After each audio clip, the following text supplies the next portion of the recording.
Olá pessoal, tudo bom com vocês? Meu nome é Gracimara Macedo, sou professora de Biologia. Dando continuidade à aula de citologia, vamos falar hoje sobre núcleo celular. Então, o que vem a ser esse núcleo celular? A maioria das células, elas vão ter apenas um núcleo. Mas existem exceções, existem ali células que têm mais de um núcleo, né? Há células que perdem o núcleo durante a sua especialização. Ou seja, tem aquelas células ali que não vão ter esse núcleo, né, esse envoltório aí, protegendo o material genético, como por exemplo, as células procariontes, como vocês viram na aula anterior. Essa célula, ela não tem ali uma membrana, então o material genético fica ali disperso no citoplasma junto com as outras organelas. Os componentes fundamentais deste núcleo são, porque existem partes fundamentais aí neste núcleo que constitui este núcleo, que vai ser a carioteca, que é o envelope nuclear, a cromatina. A cromatina aqui é o DNA. No núcleo, nas células, ele vai ter este nome porque vai ser DNA associado a proteínas. Então, a partir de agora, vocês vão muito ouvir falar neste termo, que é cromatina, mas está referindo ao DNA. O nucleolo, que é ali, importante para a síntese de proteína. Este nucleolo aí é composto aí por DNA, RNA e por proteínas. E tem o nucleoplasma. Este nucleoplasma, ele é um líquido semelhante ao líquido que está dentro do citoplasma.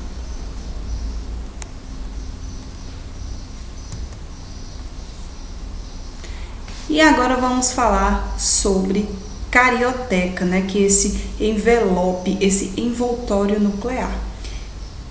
A principal função dela é separar o material nuclear do citoplasma e ela é composta aí por duas membranas, uma interna e a outra externa. Na membrana externa, que é a membrana por fora, a membrana ali que está em contato com o citoplasma, vai apresentar ribossomos. Por que nessa membrana apresenta ribossomos? Porque essa membrana externa aí do núcleo, que é essa carioteca, ela é uma continuação daquela organela que vocês estudaram na aula anterior, que é o retículo endoplasmático rugoso. Então, se ela é continuação dessa membrana, dessa organela, nessa membrana externa vai apresentar o que? Ribossomos. Essa membrana, ela ainda tem vários canais, que são poros. Esses canais ali, esses pequenos poros, eles servem ali para a troca de macromoléculas entre o núcleo e o citoplasma. Vai ser aí por esses poros, por esses canais que vai haver aí essa troca, essa passagem de macromoléculas. A cromatina, que é o nosso famoso DNA aqui, ela está inserida na célula aí e ela se organiza de duas formas, ela se apresenta de duas formas e são denominados de heterocromatina e eucromatina. A heterocromatina, ela é uma região muito compacta, por isso ela tem pouca associação com as enzimas e então ela não consegue aí essa parte da cromatina fazer a síntese de RNA através da fita de DNA. Ela não fazendo essa síntese de DNA, não produz aí, as fitas de RNA através da fita de DNA. Já a eucromatina é uma região menos compacta, ou seja, mais afastada, não é tão próxima. como a heterocromatina. Então, essa região, sim, ela consegue realizar aí esta função, né, de a transcrição, né, que é transformar, produzir aí uma fita de RNA através de uma fita de DNA. E por isso essa parte da cromatina é chamada e denominada que tem genes ativos. Já a heterocromatina, como não consegue fazer essa síntese de RNA, é denominada ali de genes inativos.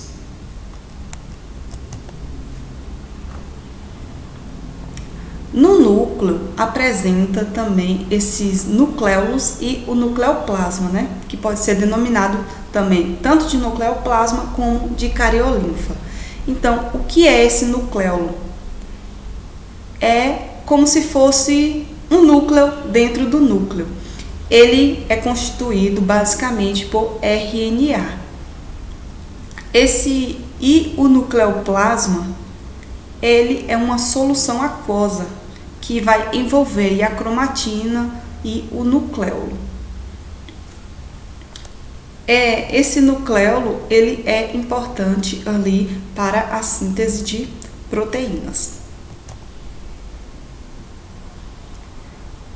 O núcleo, né, que é o material genético, como eu falei para vocês, aqui ele pode ser chamado de cromatina. Por quê?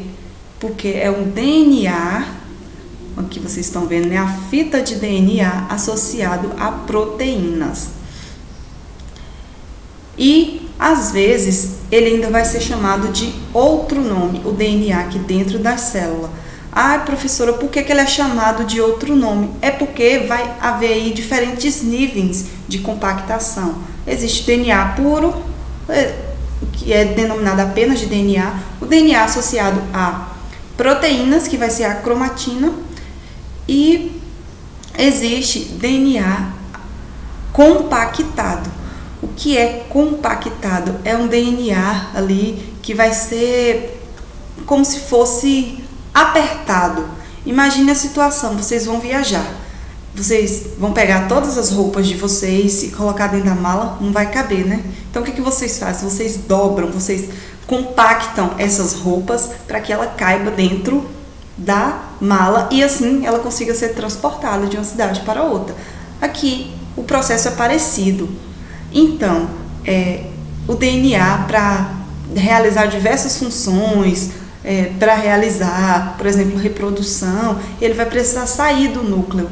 Só que não tem como ele sair assim, essa molécula enorme. Então, o que vai acontecer? Essas moléculas, ela vai compactar e nesse nível de compactação dela, vai ser denominada de cromossomo, o que é cromossomo, gente? DNA. O que é cromatina? DNA. Então, vocês vão ver esses termos daqui para frente em questões, em livros, mas lembre-se que tanto cromatina quanto cromossomo é DNA também.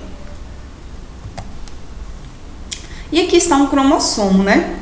A morfologia dele. Ele é composto por braços e centrômero. E de acordo aí a posição desse centrômero, ele pode ser denominado de nomes diferentes, como vocês vêem na figura. Metacêntrico, né? O centrômero ali é bem centralizado. Submetacêntrico é um pouco acima do centro. O acocêntrico, ele vai ser o centrômero um pouco acima do que o submetacêntrico, e o telocêntrico, o centrômero vai ser bem na base ali dos braços.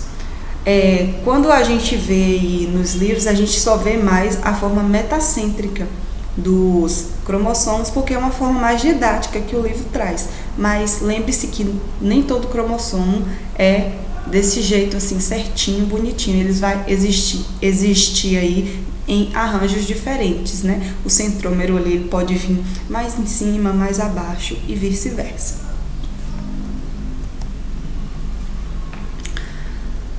Agora, falando sobre cromossomo, vamos aqui ver um exemplo da quantidade de cromossomos existentes dentro das células de um ser.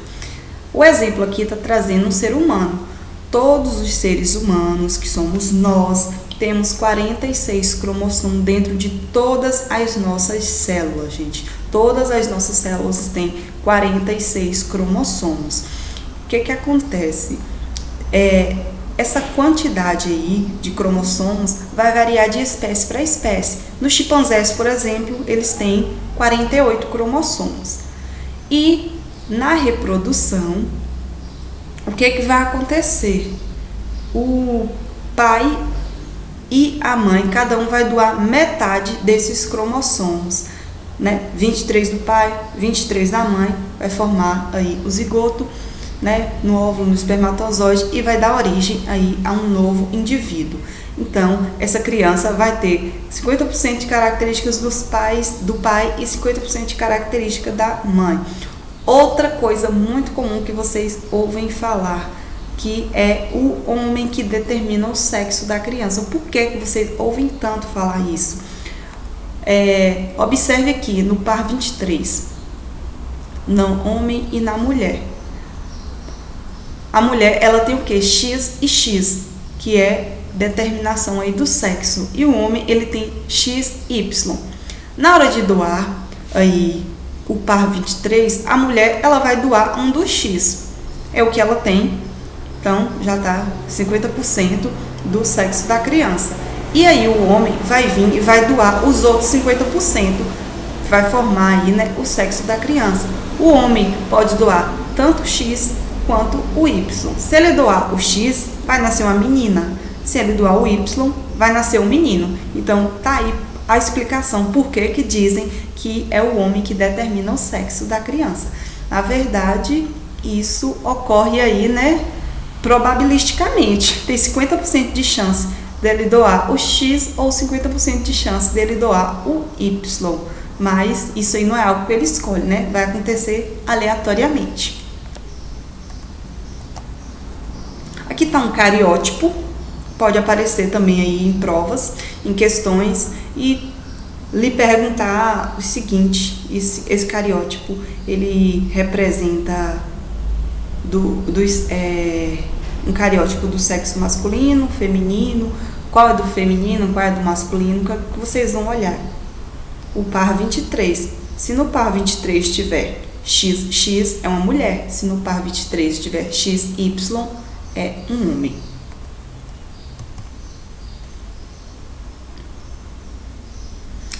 E existe agora aí um processo muito importante, que é a divisão celular.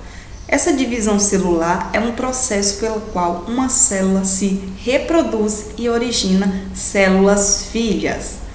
E, afinal de contas, por que essas células se dividem? Simples, é para o crescimento. Porque quando um indivíduo cresce, não são as células que estão aumentando de tamanho, as células estão ali se dividindo, né, gerando mais células para assim gerar o crescimento deste indivíduo. Existem tipos de células. Na divisão, tem as células labais, que são aquelas células que estão constantemente se renovando, constantemente se dividindo. Tem as células estáveis, são células, galera, que elas vivem em repouso, mas se receber um determinado estímulo, elas vão se dividir. E existem as células permanentes. O que são essas células permanentes? São aquelas que não vão sofrer aí essa divisão celular, né? Não vão sofrer essa mitose. Então, uma vez perdida, ela não vai ser reposta. E a divisão celular se inicia aí com um ciclo celular, né? Tem o surgimento de uma célula e a partir dessa célula ocorre aí a divisão. E termina quando ela se divide em duas células filhas. Aí existe, nesse ciclo celular, fases, que é a intérfase aí tem a fase G1, a fase S e a fase G2. Essa fase G1 é quando a célula inicia ali sua divisão, né? É uma fase longa. Essa fase S é quando a célula começa a dividir o material genético. E a G2, a célula ali, ela vai prosseguir fazendo esta divisão celular, aumentando aí, né, a quantidade de organelas, né, duplicando suas organelas, para no final originar aí de uma célula, duas células filhas idênticas. E a citocinese aí é quando essa célula, por fim, se divide e origina aí, né, essas duas células filhas. Então, fecha aí esse ciclo celular. Aqui está, né, uma imagem da divisão celular. Como vocês podem ver ali, existe fases. Isso aqui é uma visão geral. Posteriormente, eu vou mostrar para vocês cada uma dessas fases, vou nomeá-las e explicar. Então, vamos começar. A prófase.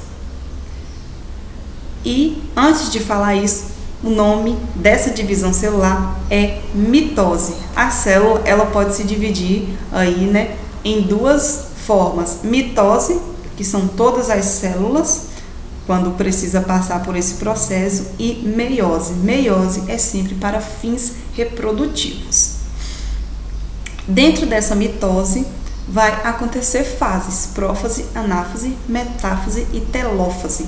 Então, o que vai ser essa prófase? O DNA, ele vai aí se condensar. Os fusos mitóticos, né, que são essas partezinhas aqui, eles vão aí migrar para os polos e vai aí, o núcleo vai começar aí a se desorganizar.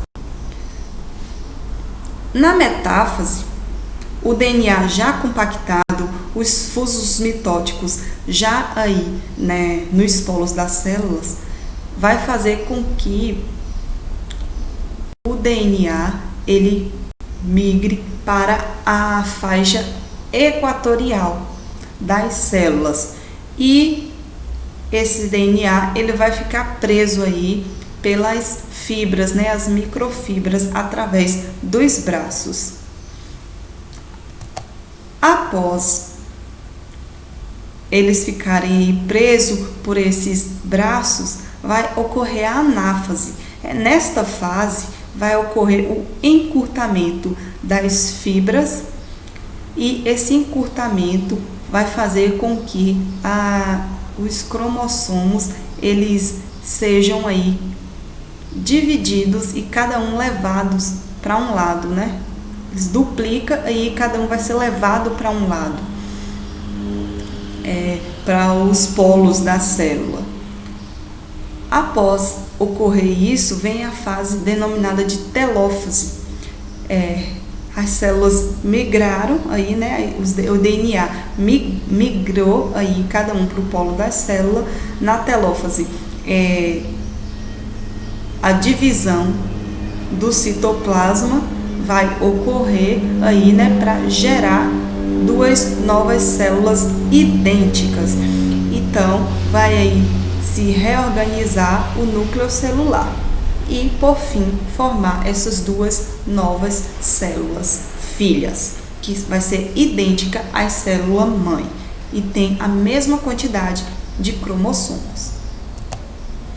Aqui está uma imagem mostrando mitose e meiose.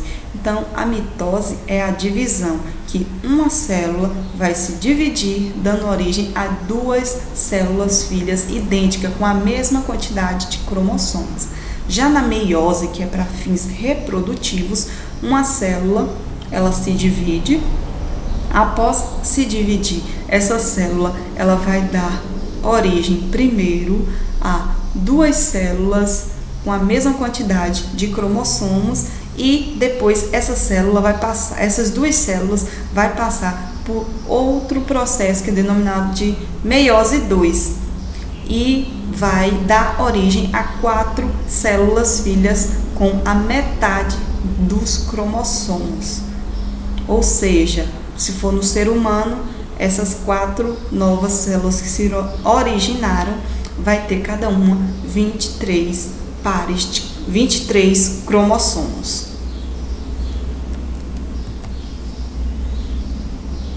E o que vem ser então essa meiose? Do grego, meiose é diminuição, né? Então é isso, uma célula, ela se divide e dá origem a 4 com metade ali dos cromossomos da célula inicial.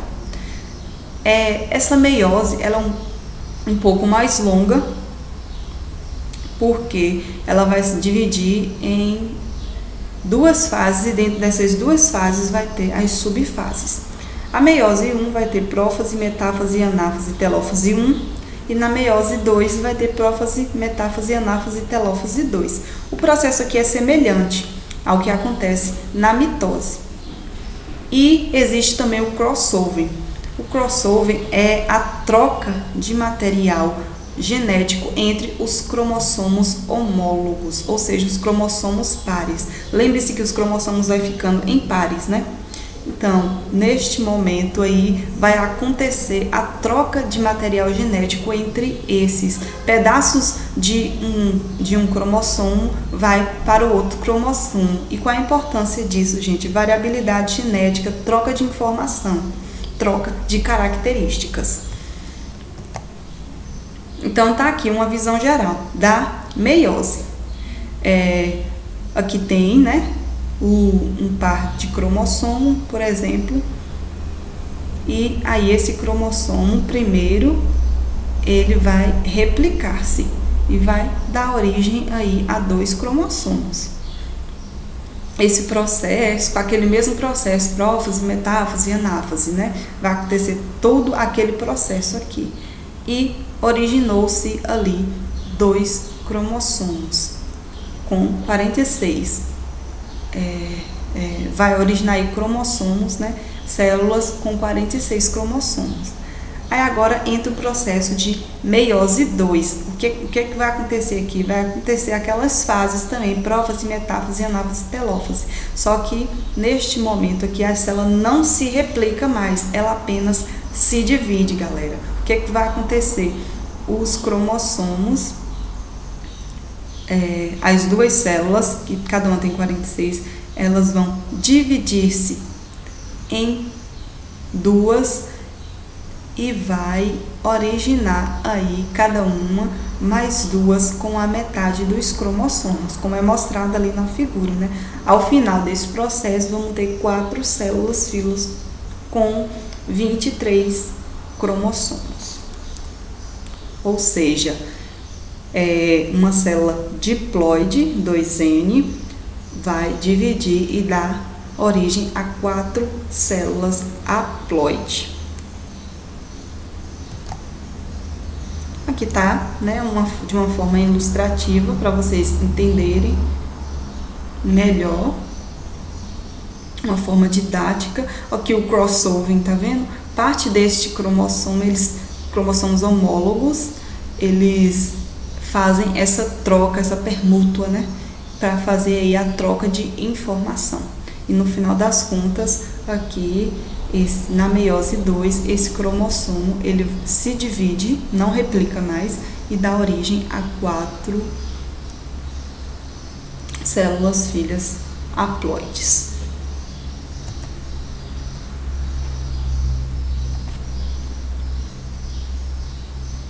Aqui, tá vendo? Prófase, metáfase, anáfase, telófase. Aqui. O processo é bem parecido.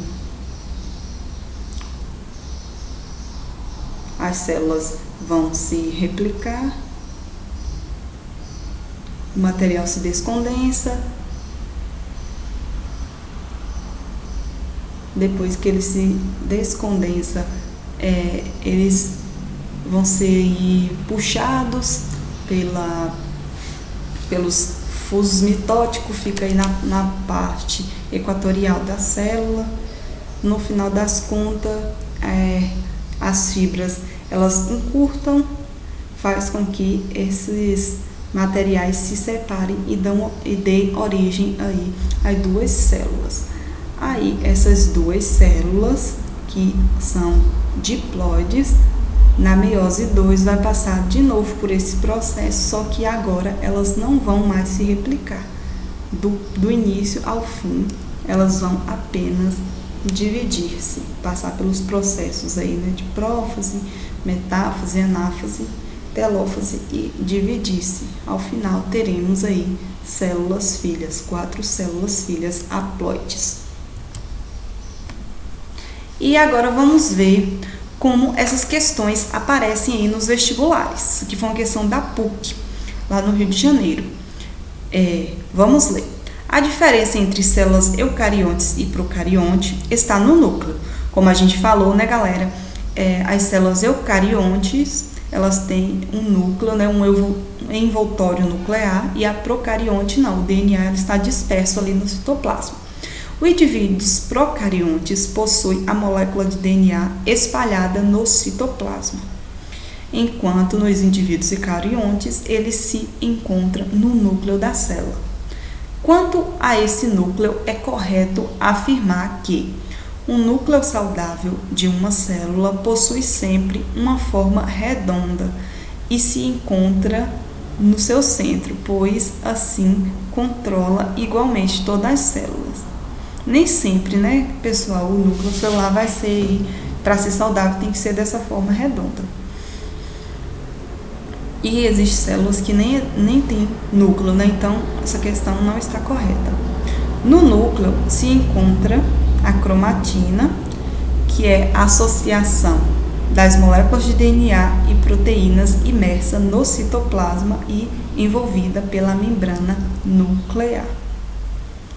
O núcleo é a região da célula que controla toda a produção de proteína, já que contém lá a molécula de DNA. Além das moléculas de DNA, o núcleo da célula contém outras organelas como ribossomos e o retículo. Então, né, gente, o retículo endoplasmático, ele não está ali dentro do núcleo, né? Ele está em volta, tá no citoplasma, né?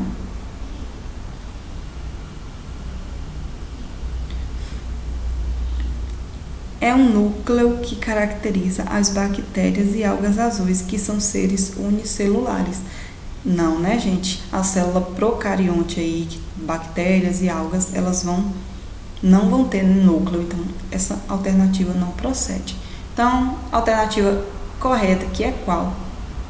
Quem respondeu a letra C acertou, que é o núcleo é a região da célula que controla toda a produção de proteína, já que contém ali a molécula de DNA. O DNA aí, né, é fundamental e é responsável aí pela produção, síntese de proteína,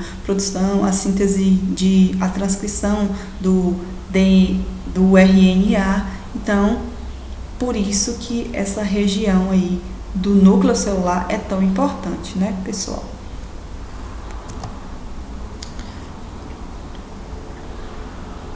Essa aqui também foi uma questão em um vestibular do Segrário, no Rio de Janeiro. Dos constituintes celulares a seguir relacionados, qual está presente somente nos eucariontes e representa um dos critérios utilizados para distinguir dos procariontes? Existe aí, né, pessoal, uma determinada estrutura que existe apenas nos eucariontes. Que estrutura é essa? É o DNA?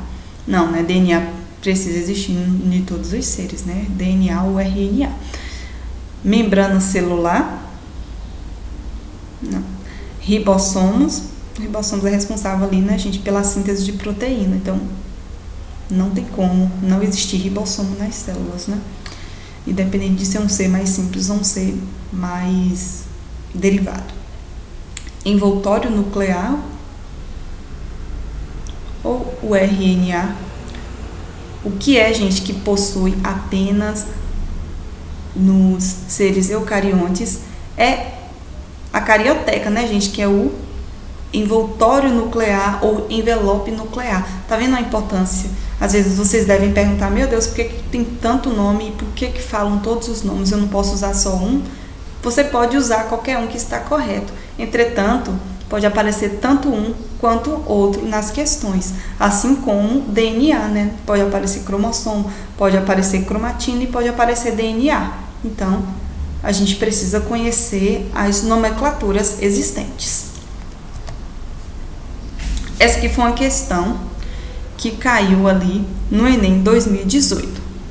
Do ponto de vista genético, o número de cromossomos é uma característica marcante.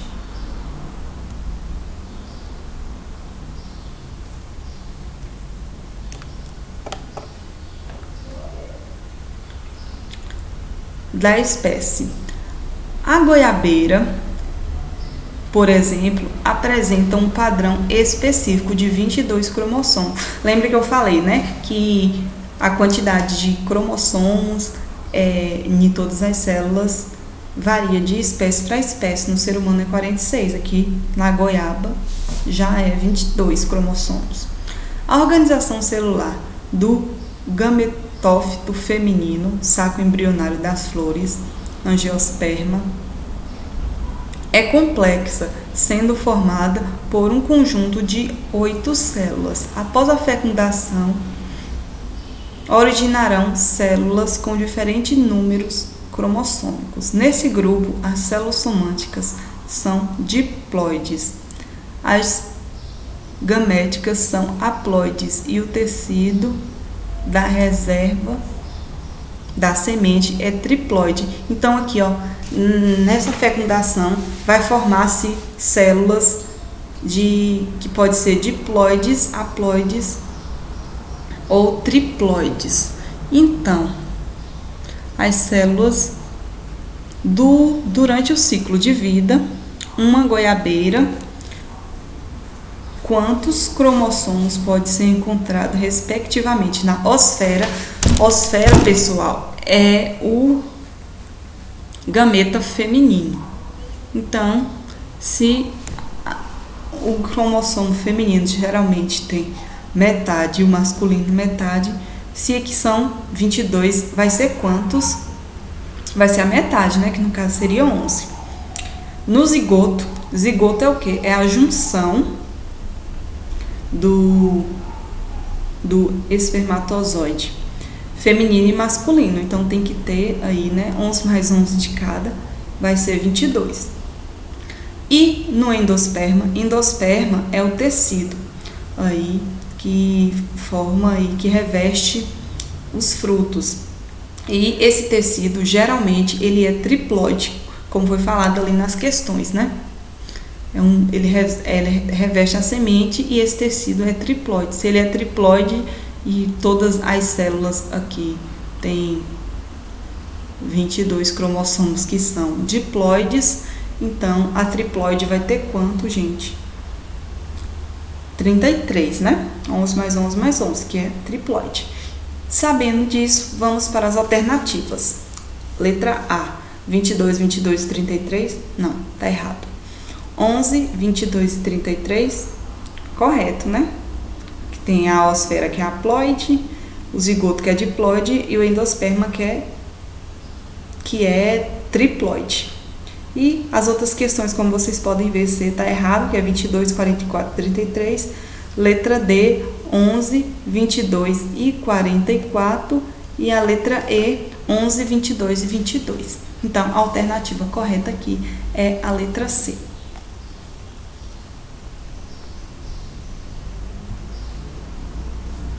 Bom, essa foi a aula de hoje. Espero que vocês tenham gostado.